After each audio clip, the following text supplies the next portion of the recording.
But I think it's interesting, though, like you take a personality test and like just having more of an open mind and being willing to say, we all have our things.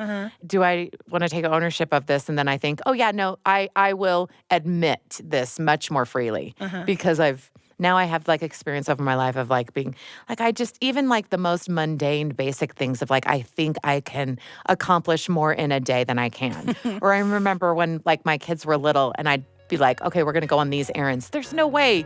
You can fit all those errands in one day, especially with children. But in my mind, I was like, yeah, but if we work hard enough.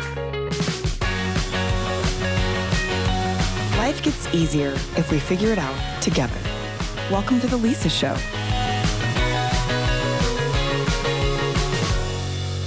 I'm here with my friend Carrie Ann Rhodes, and you've been on The Lisa Show a lot, and we are real friends, like in real life and not just radio friends, podcasting friends, And I thought it would be really interesting to get to know you on a different level by trying to understand you from your personality types. So we've talked about this lightly before, but like we're going to get into it this time. Which I really like.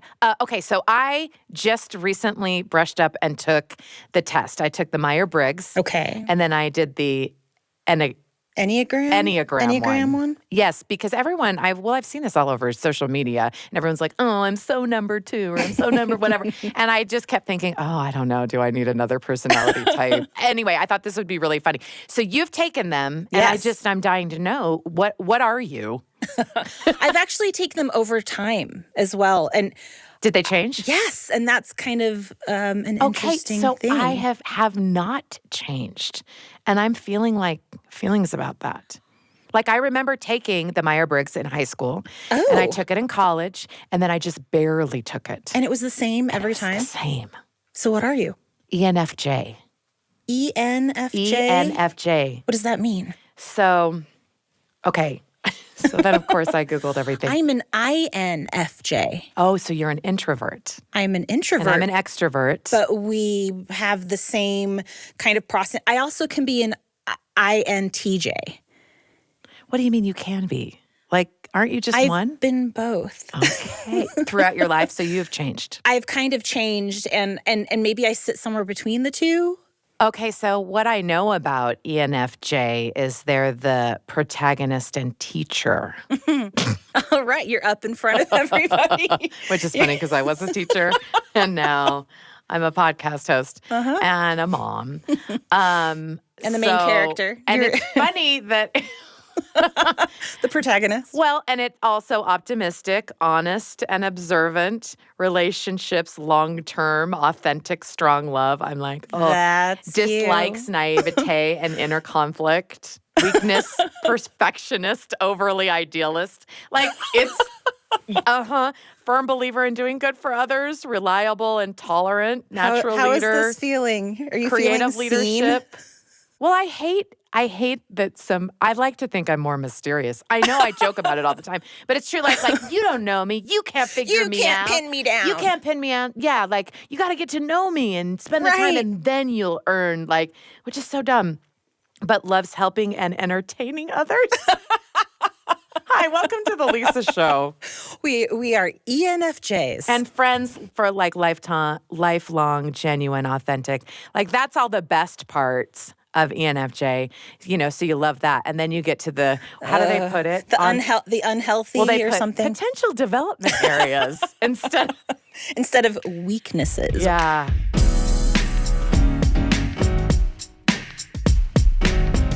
What does that mean, though? Like INFJ? That's what you are. Yeah, the letters. Because when we just like list off ENFJ or INFJ, some people are like, I have no idea what that means. Some people know. I don't. I always just think... I only know a couple of what they mean. What do you know? They refer, and I'm paraphrasing here, but it refers to how you perceive the world outwardly as opposed to inwardly. And then some of them are like, do you feel or do you judge? Or do you feel and make decisions or do you judge and make decisions? So it's like, do you base your feelings and opinions on intuition or do you base it on like fact? That's part of it. Yeah. If you're, extroverted or introverted, intuitive or what's the N? Yeah, intuitive. Intuitive, because it's not that it can't put another I, right? Yeah, it's too confusing. Or feeling Or feeling. and judging personality Yes. trait. But I don't know. I don't remember what the other ones are. But it all relates to how you take in information Yes. and process it. And I mean, I think at its basic, it's like, do you feel your way through? Are you relationship based? Are you, do you trust yourself? outgoing? Do you trust yourself? Are you a little bit more pragmatic and you seek for answers? Mhm. How do you gather information and judge it and make decisions? The biggest difference this made in my life the first time I took it, I think I was 19 or 20, was that I didn't know for 20 years that I was an introvert. I thought I was an extrovert. And I think I Really? lived as an extrovert. I think Like you just faked it or? kind of like I thought that's just the way you had to be. Oh, wow. Like maybe I was like masking. I think it's partly the family I grew up in and like the example of my older sister. I mean, she's your classic extrovert, gatherer, party maker. And you know what I mean? I thought, oh, I'm like her. And so finding out that I was actually an introvert was one of the most changing things in my life. It was mind-blowing to me. And suddenly like this puzzle piece clicked in and I was like, I can be an introvert and it's I okay. like it. Yeah, this is okay. And so many things fell into place for me. Isn't that funny? Well, like, what do you think mean? you know fell yourself. into place? Like, does that mean that you knew how to sort of recharge yourself, or like what you needed, or did it just change the way that you reacted to people? I think I had a lot of like natural teenagery, like FOMO, like fear of missing out. Totally. As a young person, like I always wanted to be in the thick of it and where things were. But it was also this like tension. It was a struggle. Like, what are we doing tonight? It's 10 o'clock. What are we going to do? We have to go find plans. We have to do. And then suddenly I find out I'm an introvert and I'm like, oh yeah, I don't really want to go do that stuff. Why do I feel like I have to always have plans and always It sounds like it be like going gave and you doing. permission just to like really follow your Yes. heart It gave me permission. of how you wanted to live. Yes. And I really almost didn't even know until that point. That's how I wanted to live. Like, it's okay to be at home.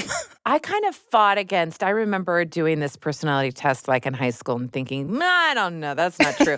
and like just retaking it now, just thinking, oh yeah, I've come to terms with this. Like, because it's not all good, right? Like it's stuff that like you struggle helps with you. this. Yes. And I like one of the weaknesses of ENFJ is being overly idealistic and having unrealistic expectations.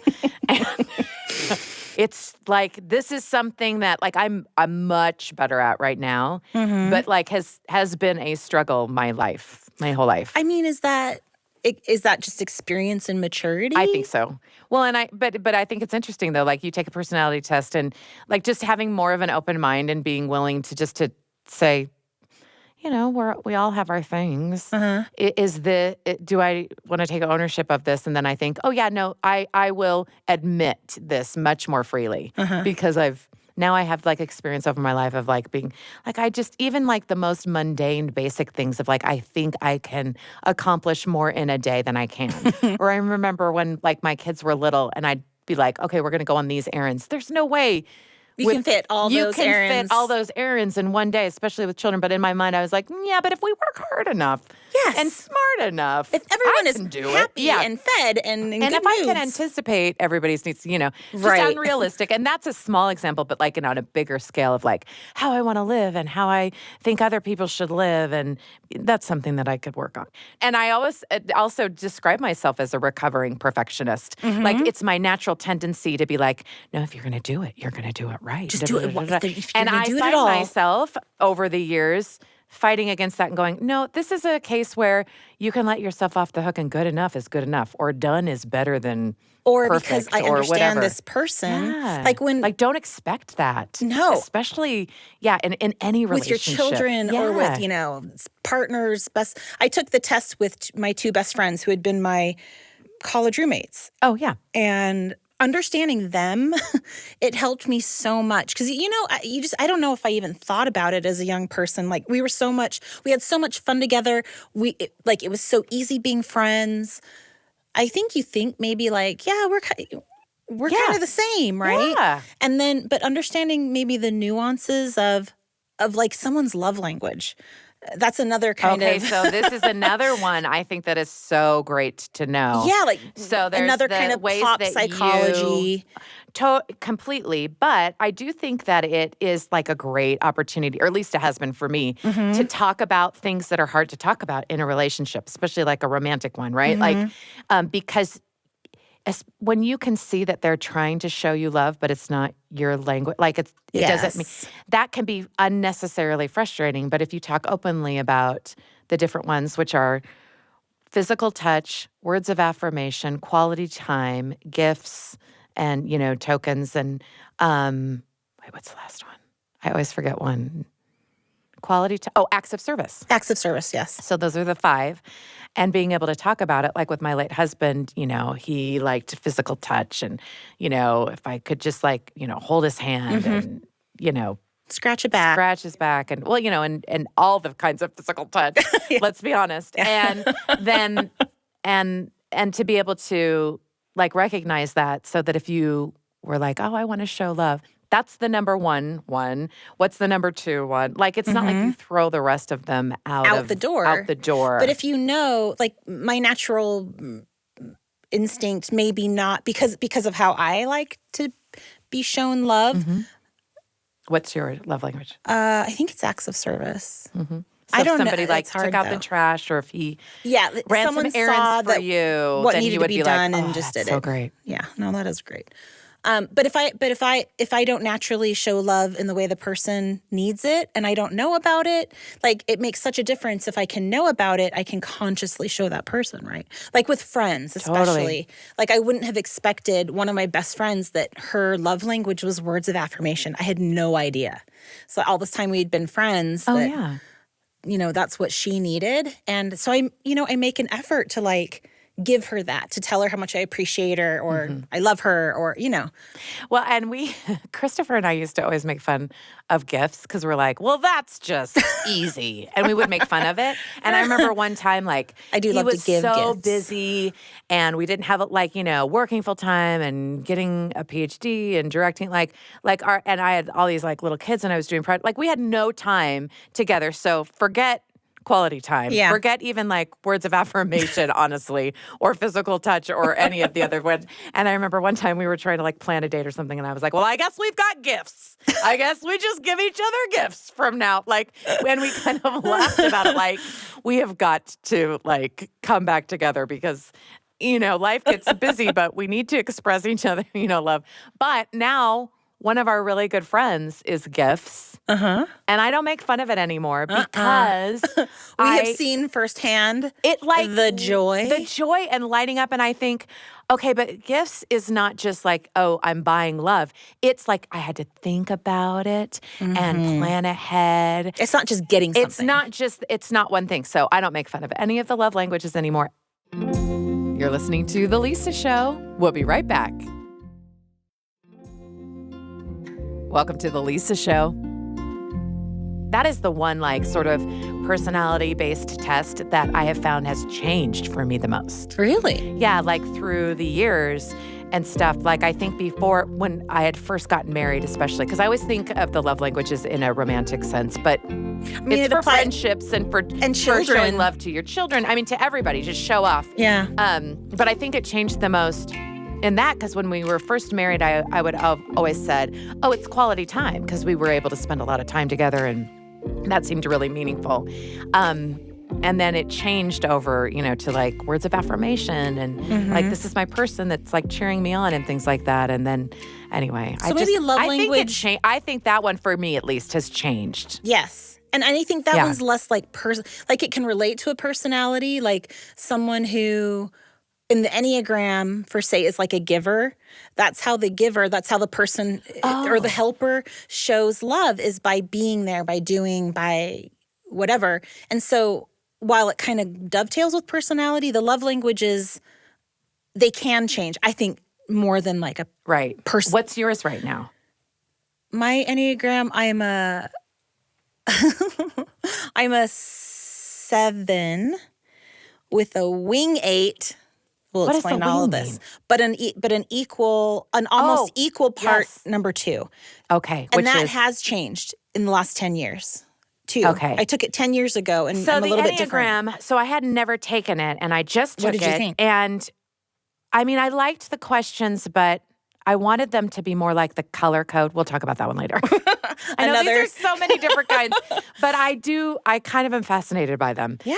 But so the questions I thought were a little bit more leading, and you know what I mean? But I did take it. Yeah, like when you're taking a quiz in a magazine and you're like, oh, all of C's. If I answer C, Yes. like it's going to be this person. kind If of I answer felt all like B, it's that going to it be was this trying person. to get. So it was number 2, the helper, is what I got. Ah, And I liked it. that's but your dominant. But I also was like, I don't know, because, again, maybe I fight against this because I feel like I'm too complicated to be able to categorize. And here's the thing, I'm not. But I don't know why. You're not as complex as you No, think. I just want to be more layered and like Right. harder to discover. Oh, I if don't you got know, to know me. like, what is that about? Okay, that's another thing. But yeah, I got the helper. I should just accept it. But No, when I'm you a say helper. when you say you're a 2, that actually surprised me because I see you as being a little bit more dynamic than the way that like a 2, like you're not just a flat 2. And Well, so the 2 is described as empathetic, sincere, warm-hearted. That's great. Friendly, Yeah. generous, self-sacrificing, but can also be sentimental, flattering, and people-pleasing. I mean, well-meaning and driven to be close to others. So I am like relationship-based. Yeah. 100%, but can slip into doing things for others in order to be needed. I just think about like my mothering. You need me. What will you do? No. But, at their best, unselfish and altruistic, but like at their worst, not great. Needy. Needy. Like, yeah, and it can be manipulative. Yes. Yeah. And so I But was like, that's- oh. you're a healthy 2. But You're a then healthy 2. I was very, very close, like within 2 of number 8, the challenger. The challenger. Yep. I wonder how, when you do these personality tests, like if they're close, that also informs you. If it feeds my need to like not just want to be one thing. Right. And the first time I took the Enneagram was probably about 10 years ago. And I was basically like 49% challenger, Okay. 51% helper. And So we're flipped. No. no, we're the same. We're the same. We're the same. On that. And I had the same feelings of like, ooh. What does that mean? Like, am I just like you know what I mean? I felt like something. I felt something. Where I think at the best, like personality tests and things like that should just be neutral. Just like they just are information that you can use. Of course, not one size fits all. Yes, but isn't it funny they how we should be. both had like an emotional reaction to it? That we wanted to be more or more complex. Well, and isn't it funny how 8s are described as their desire to be powerful and to avoid any vulnerability, which is contradictory to a number 2. Yes, it is. Which is probably why I feel so conflicted and want to be layered and mysterious. Done. Well, that means you are. Yeah, I mean, it means you are. But I also wonder, like, I've wondered for myself, how has, like, faith, for instance, like, my faith, I want to be like a good person, and my faith. And altruistic. And my faith, encourages me to help other people. You know what I mean? Like, so when you add that's interesting. Yeah, like you the add idea that layer of faith to it. any of the numbers, then Well, and also the idea of using your choices, like how you want to live, to change or to stay the same. So you might have a natural, disposition to say like nurturing or whatever, or positivity. Yeah. Like I always joke how despite my life circumstances, like there is something deep inside me that wants to be an optimist.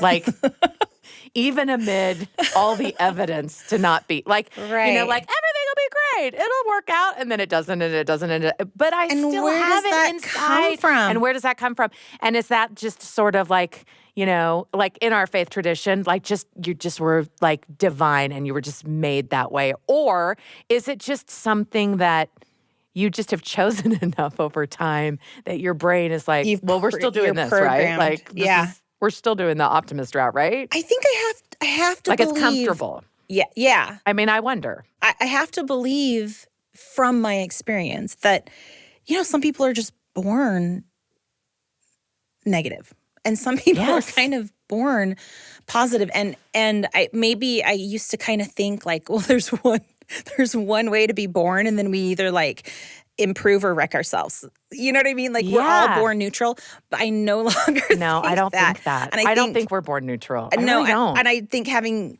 your own children or you're growing up around children really helps you understand that. Even like teaching young children the whole nature versus nurture. Like I have 2 children who could not have a more different kind of life perception, and they have the same parents.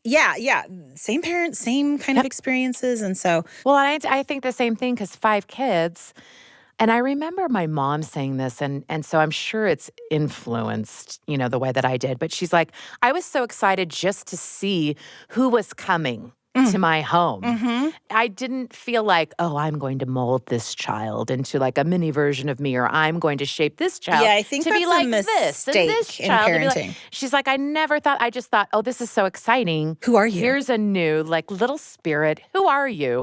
And I get to discover, and I just think that's what I adopted, or like how I saw my kids of like, who are you? I get to meet my new best friend. I think that often.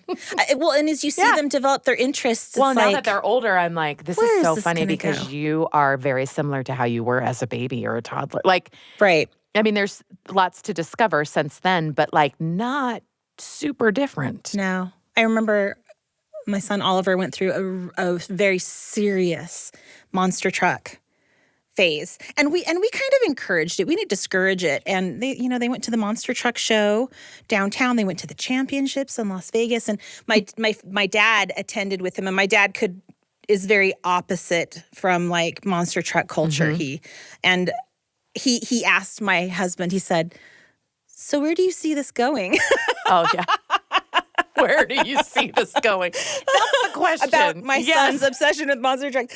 And I mean, you see the writing on the wall and you do, I don't know. I don't know. And I just told my dad, I said, we encourage any interest. It's healthy to encourage any interest. And if he becomes a mechanic or an engineer, like a driver, like if he's having fun, then so be it. Well, we always just joke because, there's a predominant, like you have a family culture, right? Like a family. Sure. Family personality. 100%. Ooh. And so, in my family here, we have these 2 extroverts and performers, raising these 5 kids, and we have 1 performer. Like, and we're always trying to get like, hey, do you want to be in a play? Hey, you want to sing this song? Hey, do you want to play this song on the piano? Hey, should we start a family band? This is like that's where the personality of our family's coming out. But it's great to see our kids go, thank you, no. Or I'd rather die. Even if it breaks your heart. Yeah. Even if it. But they're, confident in who they are, or to have one. Actually, like when our one son was like, you know what, I want to be a director and an actor. We were like, oh, poor you. We know. We see the path ahead of you. And but I was having this conversation with Miles, my oldest, who's 24, and he was saying, he is like one of his passions is 12th century Japanese literature. Now, did I introduce him to that? Bless his heart. Did I expose him to that? Nope, didn't. He found it all on his own. He found it all on his own, and it's so part of his personality, though, to like double down on something that's so odd and but niche. So thoughtful, and I could go into it on all the like the themes of the stories and the art and everything surrounding it, and it that makes sense. And so I think that's kind of an interesting thing to like see personalities unfold and have it sort of like inform who you want to be and what you want to do, but not like drive everything that you do. Right.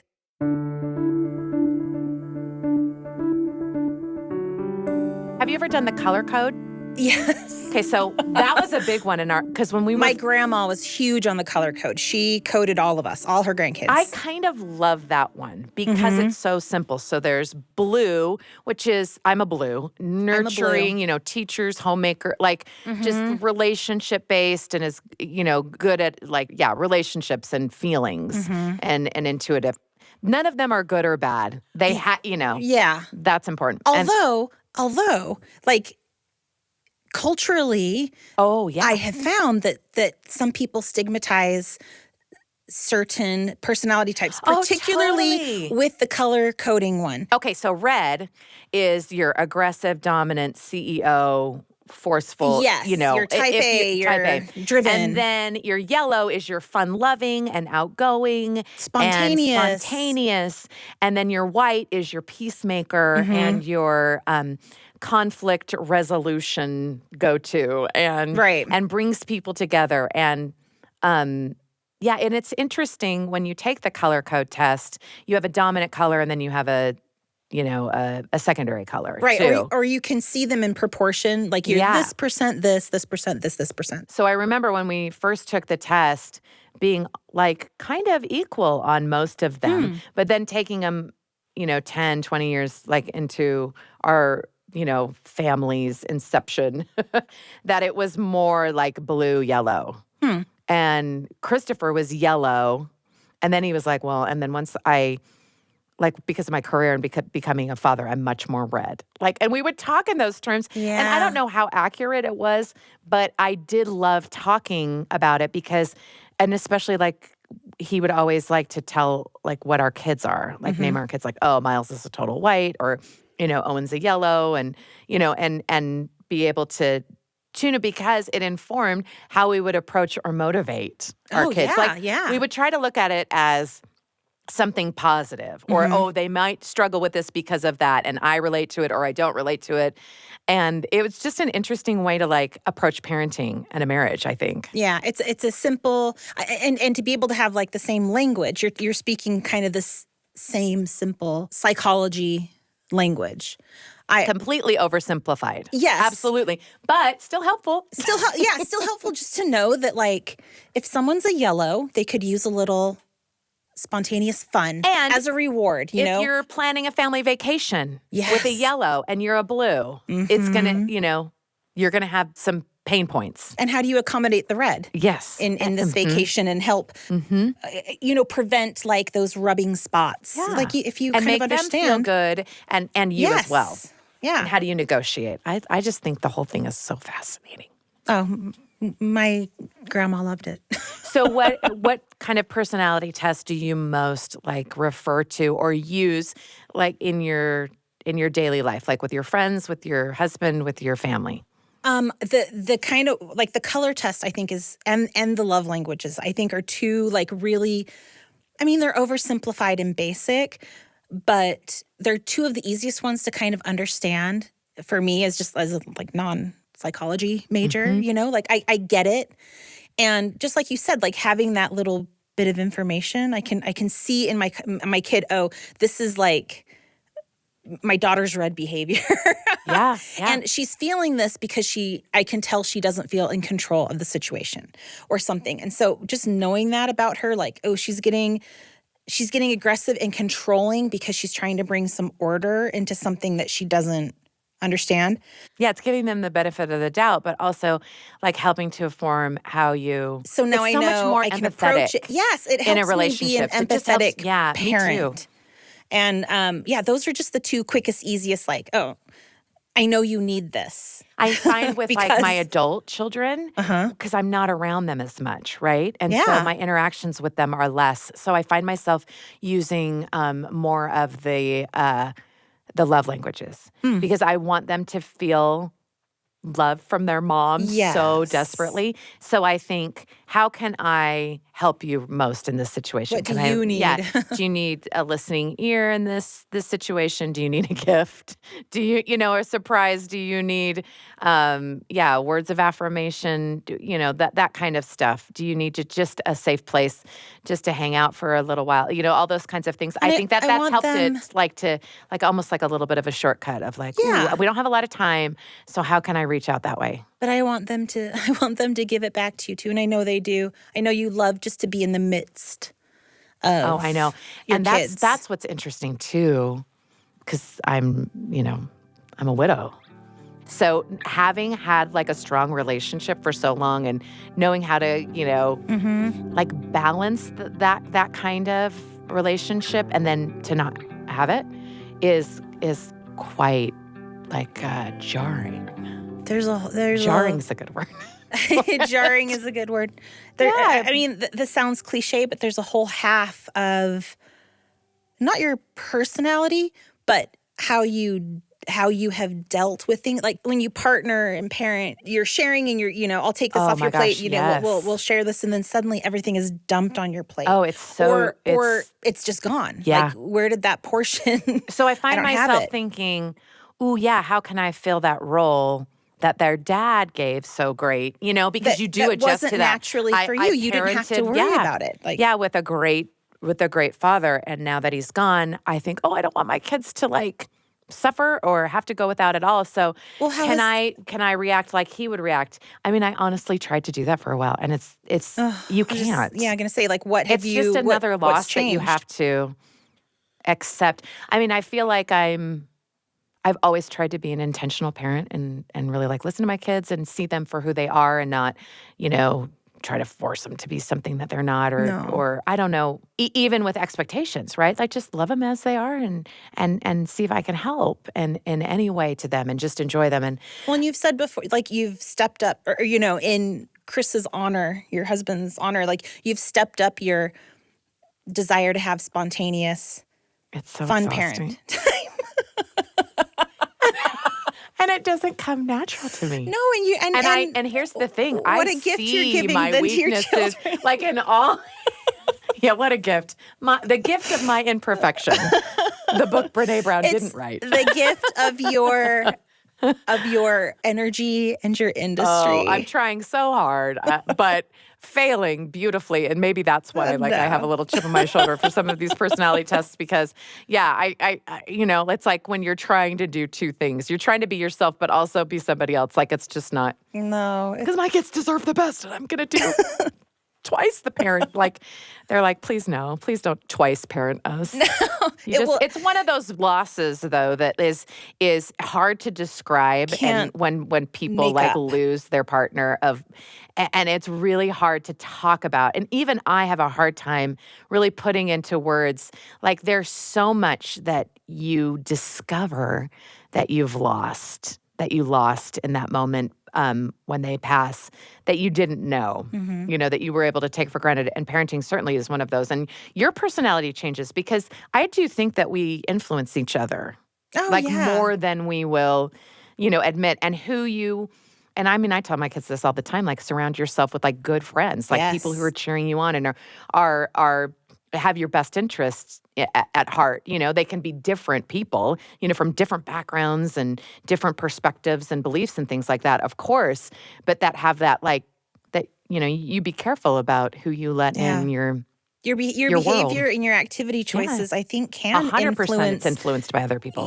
And it can influence your personality, like the sports you choose to do, and think of like the difference between. I don't know, like every sport kind of has its own personality, and then the friends that are within that, like what community are you participating in, and encouraging or discouraging your kids from participating in. I think that does weigh into personality, and I think that's why I felt so much pressure being an extrovert as a young person, because I kind of was putting myself in extroverted situations, like singing and drama and science Olympiad, where you kind of had to be doing and leading, whereas my natural inclination was different. So in some ways it's good to push right? Sure, to try new things. Try new things, but be true to yourself. Yeah, be true to yourself. And I hope I can let my kids do a better job than I did of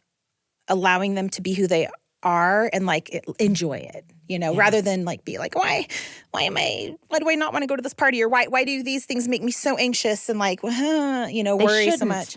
Yeah, and we put they these shouldn't make rules me on ourselves. Right. And it's just not helpful. No, it's not helpful. Yeah. But it is helpful just knowing who you are and having that and allowing yourself to change. And I have benefited from that, almost in an exact opposite way. I've embraced being an extrovert. I had at one time felt like, oh, it's just like the worst of the personality because it seems so show-offy and it seems so loud. And but it does come run the from world, right? a place of enthusiasm and love, though. Yes. It really does. And so do I sometimes tune it down? Yeah, sure, sometimes, but when socially appropriate. But you will it will always inform, I think, how I want to show up in the world. Right. And I am an introvert who will step up if I'm needed and MC, or you know what I mean? It doesn't mean that I can't do things. I wish I was also a little more forgiving to my younger self.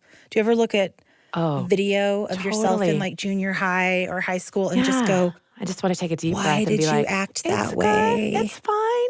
I wish I was a little bit more forgiving of my young self. And if we could give that to our kids, or just permission to be like, you're not always going to feel what you think. Yes. Well, and also I hope as a parent, I can look at them and be like, they will change. They will grow out of this. And you know what? They may not. They may not. They may or and they we may not. And we may not. Oh. Thank you for listening to The Lisa Show. We'll be right back.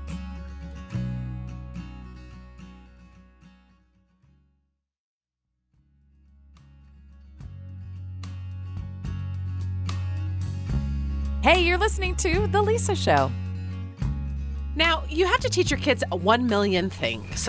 And if I start making a list of all the things, it is very overwhelming. And perhaps it's because as my kids get older and I have teenagers and then now young adults, then as they leave the home, I think, oh, wait, did I tell them that? Did I teach them this?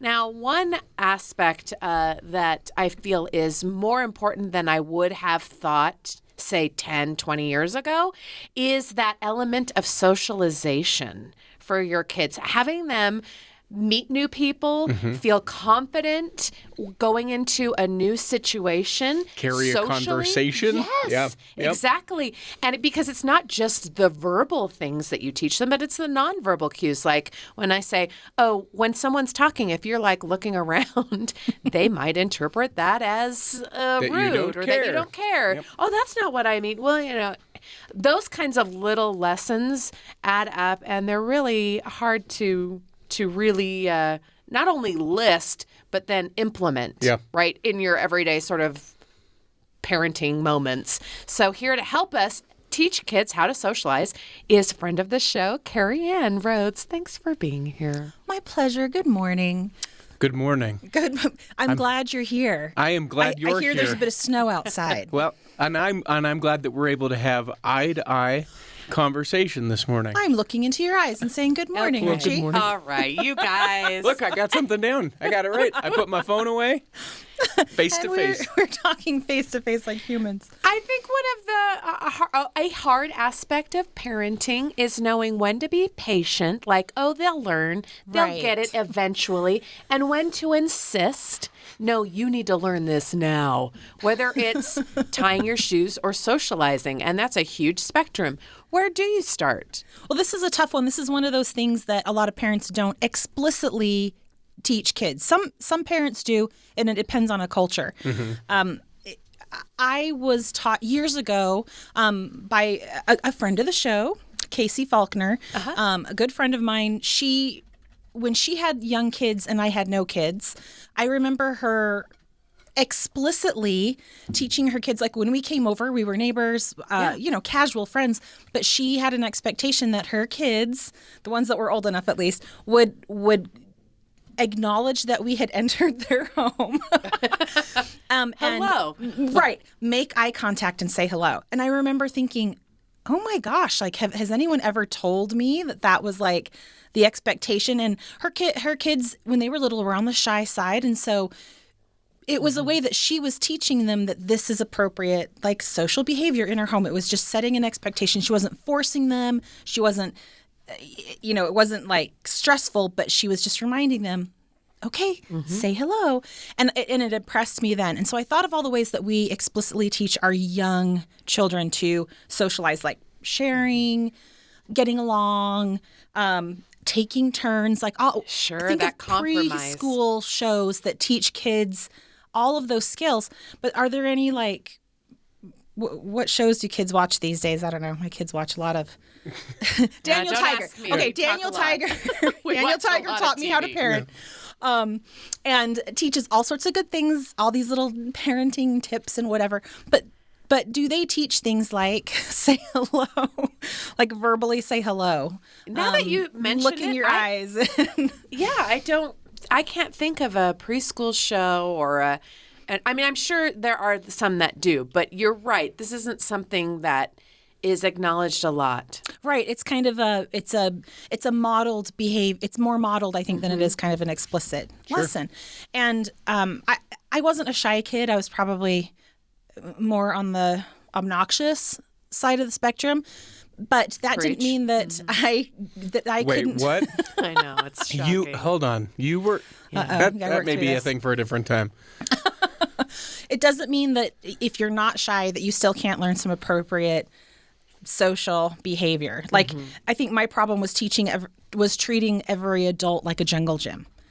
Like pick me up, yeah. swing me around, that. So can you see that there's a need to maybe kind of teach good social behavior? So as I've mentioned before, both of my sister-in-laws are native to other countries. I have one sister-in-law from France and one sister-in-law from Japan. And both of their cultures have very specific norms for appropriate hellos and goodbyes. And because these families both live in the United States, it's different. What they expect from their kids socially is different from what they expect when they are in their native countries. And so I've been in their native countries with them and kind of observed, and it's very interesting just what is natural and what you do. Oh. And even when recently I went to France and visited my sister-in-law's family, the kissing on the cheeks 3 times. I mean that is, if you don't do that, it's considered rude, even if you don't know these people at all. Or if as you walk into a shop, if you don't say hello to the shopkeeper, it is considered very rude. And that's just not something we do in the States. But that's a small socialization that I didn't learn in French class even. Sure. So, these things are kind of small details, but they can have a big impact on how you're perceived and kind of how you're treated. So we want our kids to kind of start off on the best foot when they're starting in school, etc. So there's a big movement right now in the United States about not forcing your children to hug or kiss adults. Right. Don't force them, to have any physical contact with an adult Right. That's not without consent. Without consent. Right. And I know that's kind of a big buzzword right now, the word consent in our culture, American culture right now. But it's worth talking about because this is a personal family decision. But by teaching a child that they are not forced to hug and kiss even grandma and grandpa or, aunts and uncles, that kind of thing, we're teaching them they have autonomy over their own body and that no one can force them to have physical contact if they don't want it or they don't initiate it. Because if we're, there's the idea that if we're forcing to have intimate contact with this adult, they have a hard time discerning, well, then this stranger adult. Yeah. Is it appropriate then for them to have that kind of contact? So it's worth talking about whoever you're raising. Are you raising your children with a partner? Talking with them about, well, what do you think about this? What do you think is appropriate? My kids I'm a hugger, and so my kids I know, me too. have kind of become huggers. And I know that my parents appreciate it when they get hugs from my kids. They've actually said that, how much it means to them to have a hug from a grandchild so that they feel connected and whatnot. But I try really hard, and I've caught myself wanting to say, go say goodbye, go give a hug to someone without... And kind of feeling like, oh, do they want to do this in the moment, Well, or it's do they one not? thing to remind them, like, hey, now would be the appropriate time because they're leaving to go say goodbye. And it's the other thing of saying, this is exactly how you have to do it. We are not leaving until you hug Grandma. Yeah. And I've noticed sometimes they have chosen to hug like a family friend who I wouldn't have said, go give them a hug. Yeah, but and they I've want kind to. of okay, I know. if they're wanting to, that's that's fine. But there's also a lot of backlash to this as well, and there's going to be two sides to every story. So that's why I say discuss it as a family. Talk about it with your kids. Well, I think this is the reason why I really like having this conversation with you, because you're saying, I'm not telling you what to do and what that kind of socialization is, but have the conversation. Right. Right? Like talk about it to your kids. And I think that from young kids to older kids and adolescents, we stop having those conversations. We just assume they know. And it's going to be a totally different conversation. It's going to be the same topic, but treated in a different style when my kids become teenagers. And their bodies are changing, and they may suddenly feel shy and awkward and dumb, like hugging grandma and grandpa. I mean, I don't know, but it's... That's you been don't my have, experience. You don't where have it's this like conversation once they and leave used it. to, and then now they're like, oh, bye. I'll be like, come on, well, at least say goodbye. Yeah. I don't know. Look at them in the eyes Yeah, and Give say. them 2 syllables, not just one. We're talking with friend of the show, Carrie Ann Rhodes, about the socialization of our kids. Things like saying hello when someone comes into the room. By the way, we haven't taught you this yet, but we insist that when anyone comes here into the studio, that they say bonjour and I look did at us not in the know eyes. this. Well, I know. And we've considered it very rude, but now that you know, we've had this conversation, we hope that you'll... I know the expectation now. I can Yep. not disappoint. Part of socialization is also like making friends, and I think that comes naturally to a lot of kids, but Yes. not to some. Well, and I have noticed the difference between my 2 children's personalities as they've entered preschool and kindergarten, and now we're getting into older grades, that kids naturally make friends. Generally, like they play with other kids in the class, even if it's kind of parallel play, where they're not like talking to each other and doing imaginary things with each other, but they're playing together. That is part of socialization, even if it's not they're not using each other's names and looking into each other's eyes.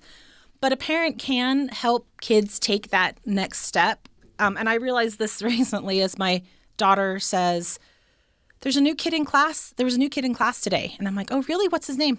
I don't know. But they played. Like they had played that day.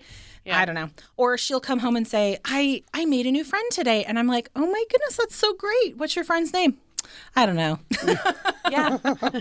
And so it just kind of made me wonder as a parent, like, okay, there are some skills, like very gently as a mother that I can help them. So one of them is remembering names. And you can go online and find, millions and millions and millions of self-help and advice and whatever, teaching you how to better socialize. And the classic tome, right, is How to Win Friends and Influence People. And it's written by Dale Carnegie in like 1932. This is an old book. It's it's considered kind of trite and whatever, but I return to it again and again and again because the principles are so easy. If someone had given me that book as a teenager, it would have vastly improved my ability to socialize, carry on a conversation, like you said, Richie, whatever. And so there are 6 points from that book in a chapter called 6 Ways to Make People Like You. And this is a very simple way to kind of help small children to teenagers teach them explicitly good socialization practices. So one of them is be genuinely interested in other people. And some of these are kind of like vague topics for a small child, but something like smile, that's number 2. That's not a hard thing to teach a kid, that you can make a friend easily if you just smile at them. Even if you say you don't have to talk, if you're too shy to talk to this person, you can smile at them. Richie's smiling very Hi. big in the Hello, studio friend. today. And it feels very friendly. But it also disarms people. Right. Someone who's shy or is in a situation that they're uncomfortable with, if you smile at them, you're showing immediate like friendly territory. Yeah. You're in good territory. Another one is remember that person's name. And this is hard. When you're in kindergarten, do all names sound alike? Well, and all these made up names, who knows? 20s and 30s and 40s. Yeah. Oh, right. Yes. I have I have brain damage in my name center. I'm really great with faces. Names are sometimes hard. It's true. But if you can remember that person's name and call them by that name, it's like heaven. It's like music to their ears, right? Well, because you feel important. Like that person. Worth remembering. Yeah, I was worth remembering to that person. Absolutely. Carrie Ann Rhodes. I like my whole Thanks, name. Richie Thank T. you. As a teacher, that was my hugest fear. It's like getting through a whole semester and then calling a student by the wrong name. That's a huge phobia of mine. But anyway, be a good listener. So don't feel like you have to talk all the time. And that one comes into play. The last three come into play big time as you're going through adolescence. Talk in terms of the other person's interests. Like, it's okay to talk about someone else. You don't have to be the best. You don't have to talk about, we're working with my son about not talking about soccer or Pokemon all the time. Well, good luck. And then make the other person feel important and do it sincerely. And those are a little more advanced skills, but skills that, oh my goodness, if I had known that I could talk, instead of having to think of something to say, I could talk to someone else and say, well, what do you like? Do you like stuff? That it would generate I do like conversation. stuff. Well, Now we've got something to talk about. bringing that up stuff? these issues, or even just over dinner, just saying, hey, this is an interesting book that's been around for a long time, going through those 6 points, talking about socialization, it gets it in their heads, right? Just so that they're thinking about it. So then if they do have that moment of socialization panic, like, I don't know what to say, or how do I make a new friend?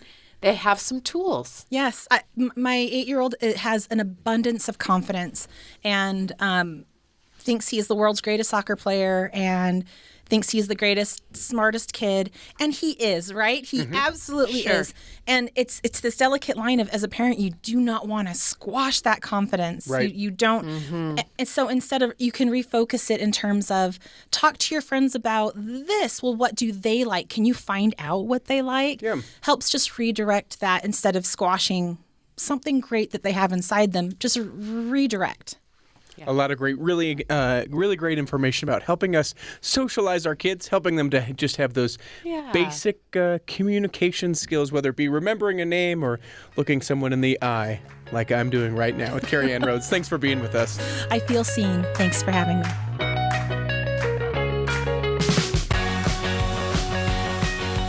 The Lisa Show is a production of BYU Radio. This week, our show was produced by Lisa Valentine Clark and McKay Menden. If you want to continue the conversations we started, please join our group on Facebook called The Lisa Show Listener Community. And don't forget to leave us a review on Apple Podcasts or Spotify. We would really appreciate it. It helps us out a lot. Thank you for listening to The Lisa Show.